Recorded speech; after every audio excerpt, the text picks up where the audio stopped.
How about we send a text to Jerry himself? I'm doing a video about how much Jerry sucks. Let's see what he says. Hi, it's me, Aubrey, Plaza, and today I'm going to tell you about my career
So we made a joke about it.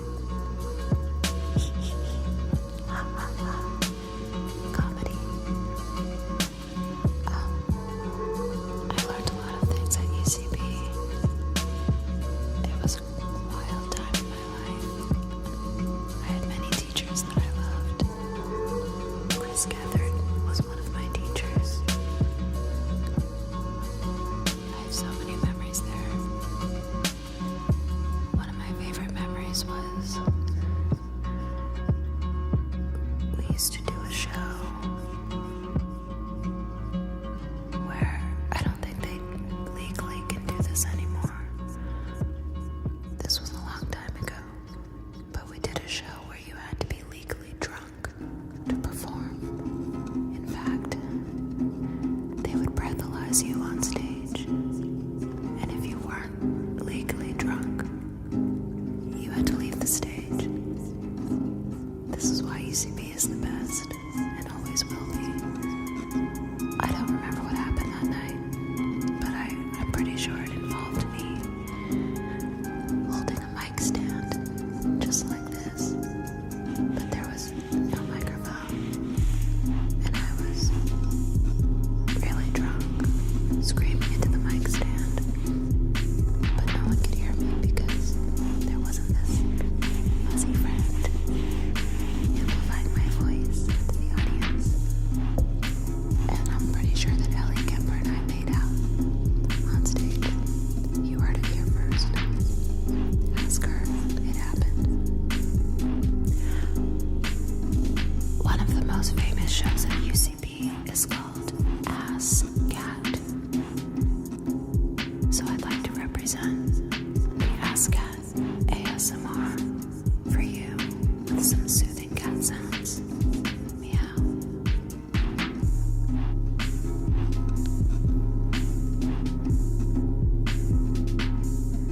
This is my furry friend. I would like to remind the audience, though, that I do the voice of Grumpy Cat, which is far better than this cat.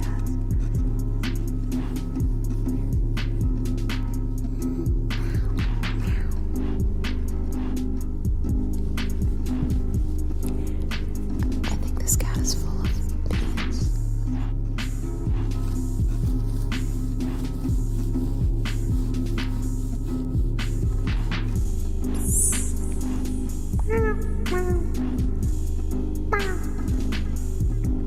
Is that too loud for you, darlings?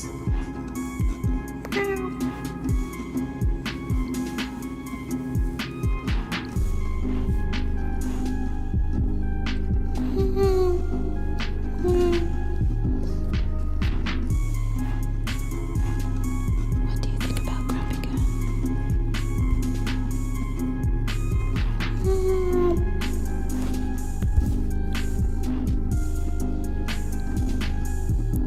Grumpy Cat forever. This cat sucks.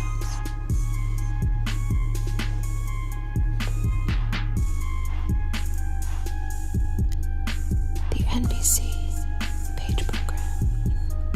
Bing, bing, bing.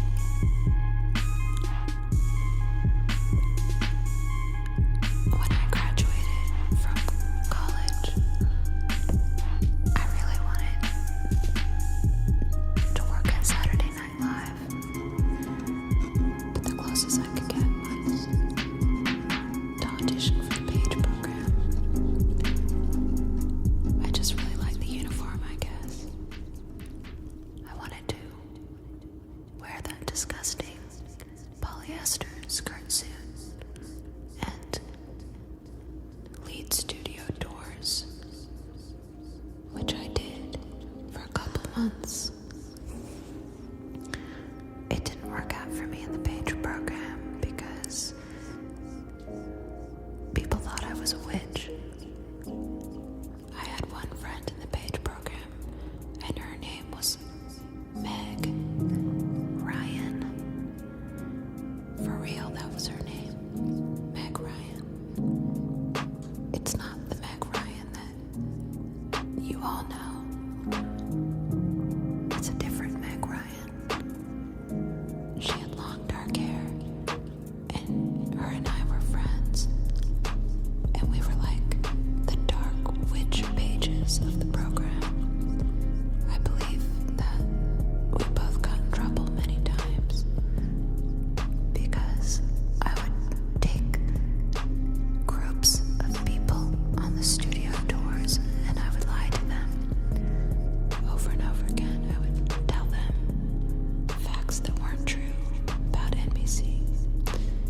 as a game.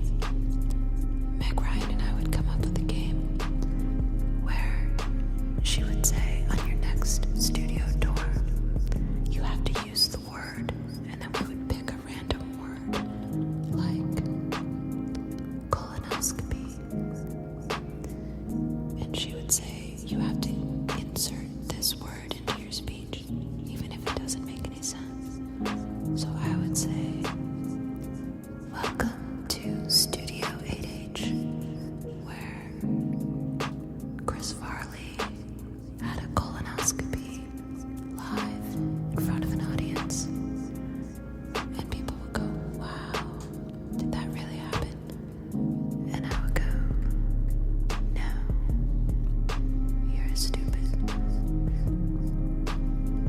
I'm pretty sure I got fired early on, but I kept my uniform, and I'll never let it go. To represent my time at the Page program, I have some peacock feathers for you, my darlings.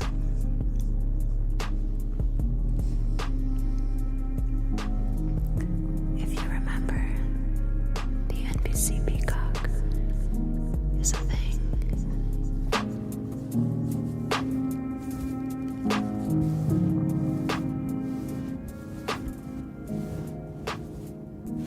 Can you hear the history of NBC and these feathers?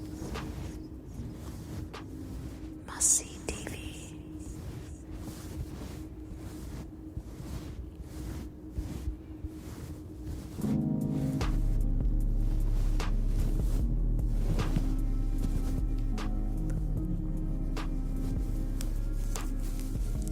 I wonder if I can do my little hair trick to these feathers. Let's see.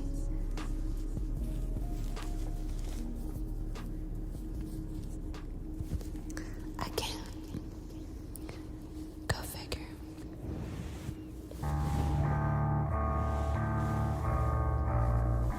It sounds really nice. I like when it combines with my hair.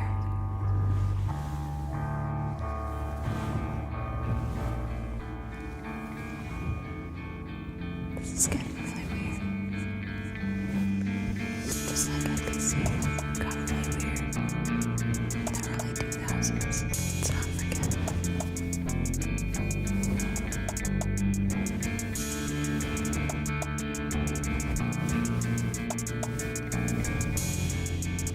Will and Grace.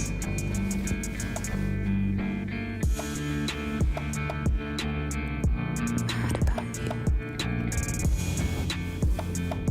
There's nothing Paul Reiser can't do. The movie Funny People. Funny People was pretty much my breakout film. Before that, I was waitressing in New York City, living in Queens. I auditioned for Funny People. Judd Apatow changed my life. It was pretty crazy how I got cast in Funny People because Judd Apatow wanted to cast a stand-up comedian. And I auditioned with the scenes sent in a tape, but I wasn't a stand-up comedian. But I pretended to be.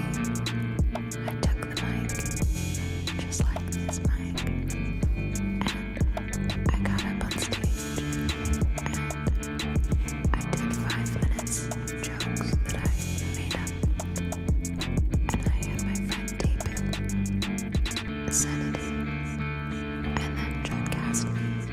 2 weeks later, I was in Los Angeles. I wasn't old enough to rent a car, and I was poor, so I lived in Days on Hollywood Boulevard for 2 weeks with a bunch of Swedish tourists. And I rented a car from Rent-A-Wreck, which was the only place that would let me rent a car. And I would drive to Sony Studios and park next to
There's a nub. Lindsay Lohan would have a bushy squirrel's tail that's long.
question mark, exclamation point, send. Let's see what he says.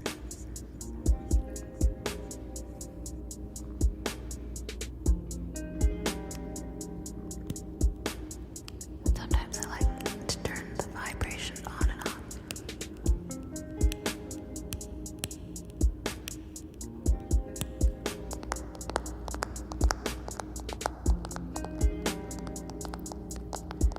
Now we wait to see if he responds.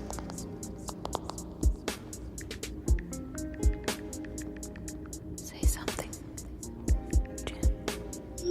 We're all waiting.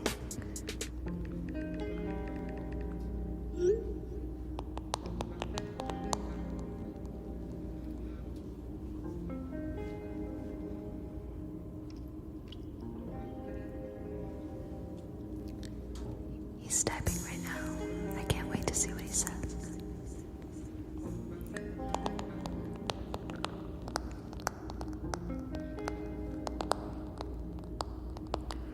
He's really thinking this text over.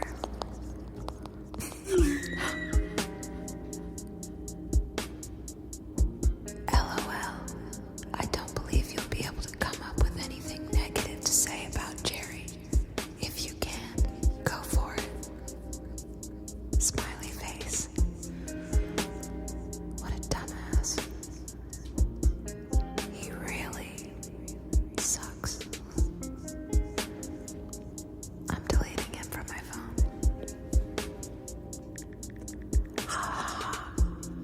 You suck.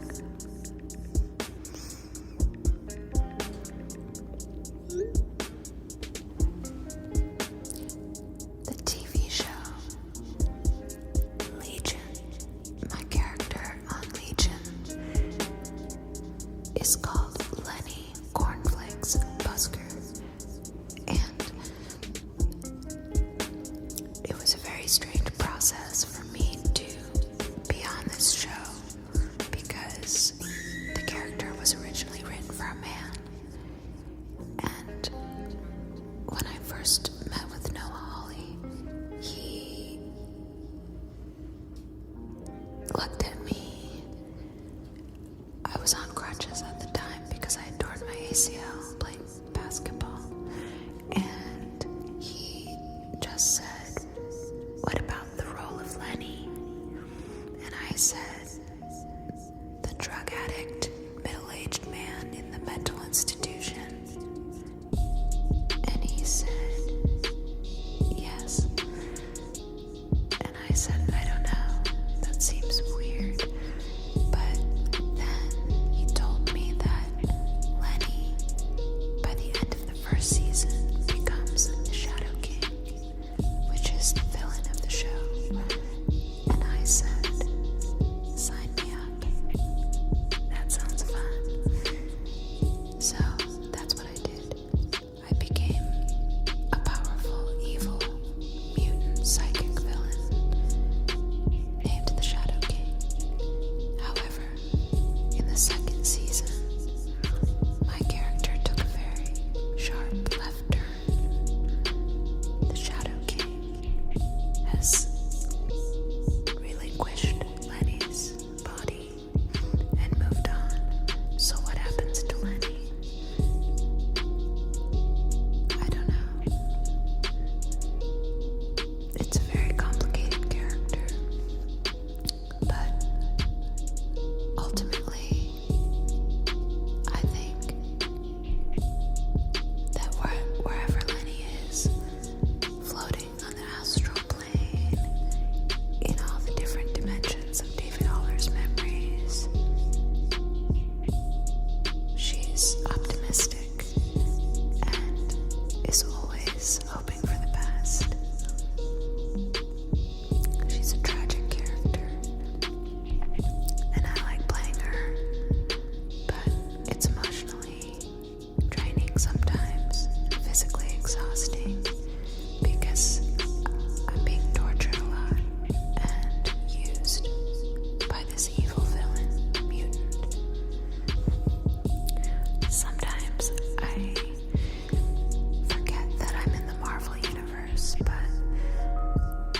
There's a lot of cornflakes in there.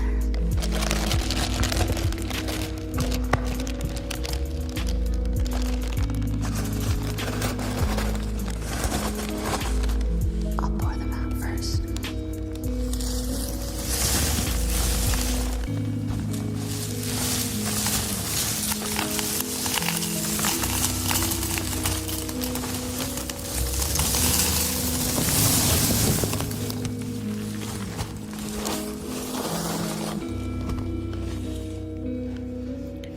Now I have a bowl of cornflakes.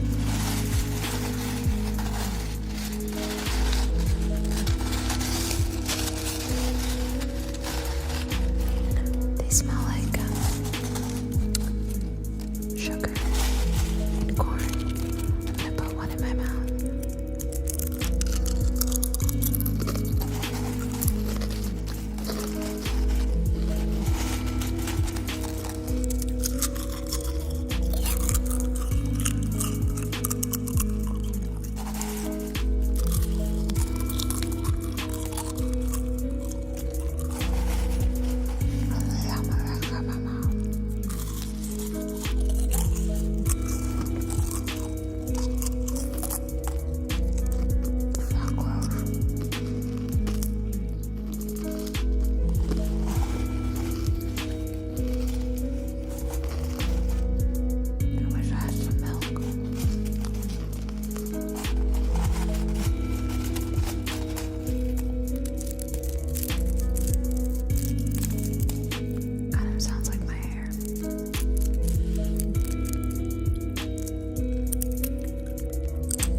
Before I say goodbye to you, my darlings, I'm just gonna clean